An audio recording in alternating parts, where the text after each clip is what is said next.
My dearest listener, I have been stuck in my head a lot these last few weeks.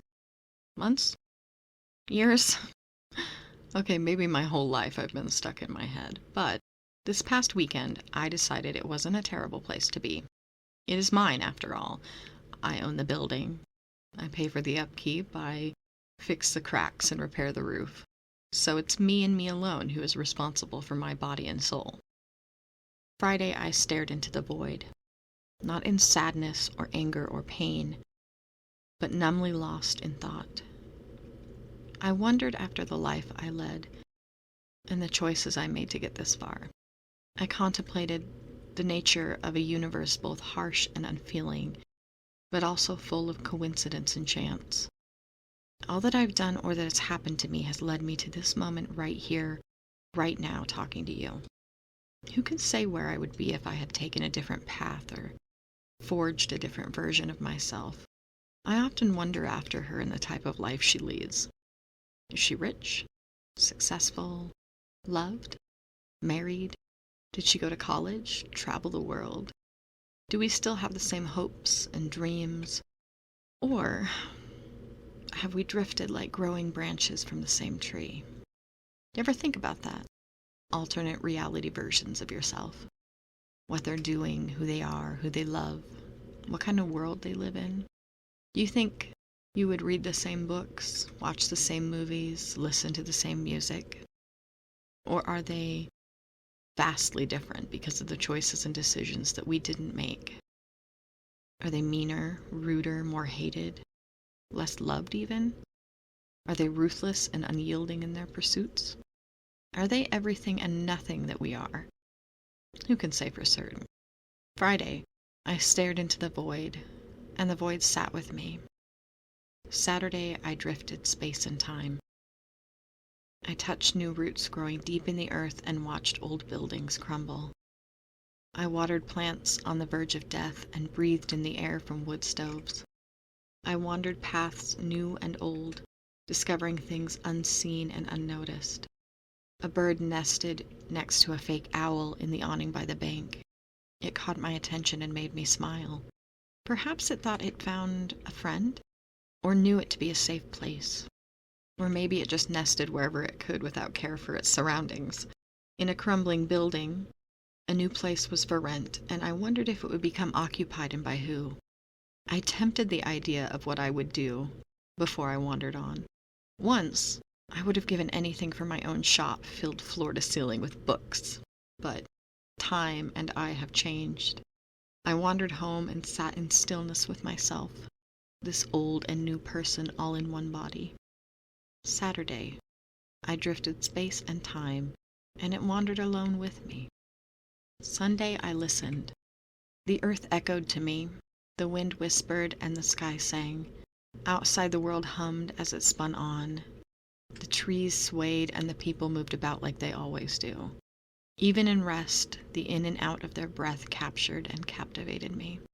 The birds began their joyful noise, and for a while I let myself be one of them, lost in the moment, flitting from branch to branch. The late evening suddenly broke the noise, as clear skies turned dark and soft snow began to cover everything. Like a buffer over the noise of the world, the snow lifted my senses to a new level. I heard the earth, still resting, give forth a sigh of deep longing for warmth and growth, a sigh that I too felt in my own soul and echoed into the night. Sunday, I listened, and the world showed me the simpleness of silence. Monday, I simply existed, a complicated creature or an oversimplification of a lost soul, a bored artist or society's puppet, a friend or a loner, a lover or a loser, a sarcastic giant or a daydreaming dwarf. Who should I be today? What should I exist for? Was all my life simply one mask after another?